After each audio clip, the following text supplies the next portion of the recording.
ગુજરાતના નાયબ મુખ્યમંત્રી હર્ષ સંઘવીએ કડોદરા નગરપાલિકા વિસ્તારમાં સભા ગજવી.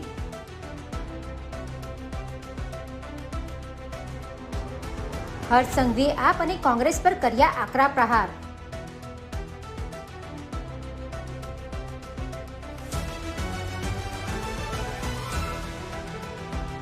વિરોધીઓને તો 200 જેટલી બેઠક પર ઉમેદવાર પણ નહીં મળ્યા.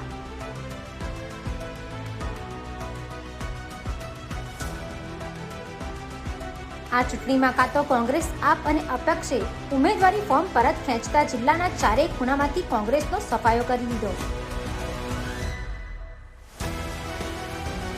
કાર્યક્રમમાં સ્થાનિક ધારાસભ્ય ઈશ્વર પરમાર સહિત જિલ્લા સંગઠનના પદાધિકારીઓ રહ્યા હાજર.